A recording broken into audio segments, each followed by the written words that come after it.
Baik, Assalamualaikum warahmatullahi wabarakatuh. Perkenalkan, nama saya Muhammad Rifki Firmansyah dengan NIM 2041050200104 dari Fakultas Ekonomi dan Bisnis Islam, Prodi Ekonomi Syariah, kelas Ekonomi Syariah 3. Tujuan dari pembuatan video kali ini ialah untuk memenuhi tugas yang diberikan oleh Bapak Dr. Abdul Wadud Nafis LCMBI, di mana kami sebagai mahasiswa diwajibkan untuk memberikan video tanggapan mengenai materi yang beliau share yang berjudul Inflasi dalam Perspektif Ekonomi Konvensional dan Islam. Yang dimaksud inflasi adalah kecenderungan naiknya harga secara umum dan terus-menerus dalam waktu dan tempat tertentu. Macam-macam inflasi berdasarkan sifatnya dibagi menjadi tiga. Satu ialah inflasi merayap atau scraping inflation di bawah 10% setahun. Yang kedua ialah inflasi menengah atau galloping inflation antara 10-30% setahun. Yang ketiga ialah inflasi tinggi atau hyperinflation di atas 100% setahun. Berdasarkan penyebabnya dibagi menjadi dua, yaitu demand inflation atau inflasi permintaan timbul karena permintaan masyarakat akan berbagai macam barang terlalu kuat. Yang kedua ialah cost inflation atau inflasi penawaran, timbul karena kenaikan biaya produksi atau berkurangnya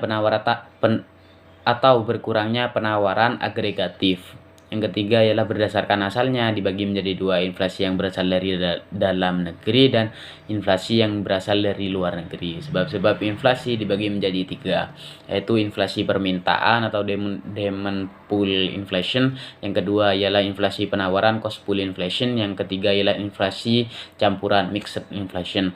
Menurut penyebabnya, inflasi dapat terjadi melalui inflasi permintaan akan barang oleh masyarakat berlebihan. Yang kedua ialah inflasi penawaran disebabkan oleh terjadinya penurunan penawaran total atau agregat supply sebagai akibat dari kenaikan biaya produksi. Yang ketiga ialah inflasi campuran, yaitu inflasi yang mengandung unsur demand pull dan cost pull. Inflasi ini sering disebut dengan mixed inflation. Pembagian inflasi dalam ekonomi Islam dibagi menjadi dua. Satu ialah natural inflation, diakibatkan oleh sebab-sebab alamiah yang tidak mampu dikendalikan orang. Bisa juga disebabkan oleh turunnya penawaran agregatif atau naiknya permintaan agregatif. Yang kedua ialah human error inflation, inflasi karena kesalahan manusia, korupsi dan administrasi yang buruk, pajak yang berlebihan, dan pencetakan uang dengan maksud menarik keuntungan berlebih.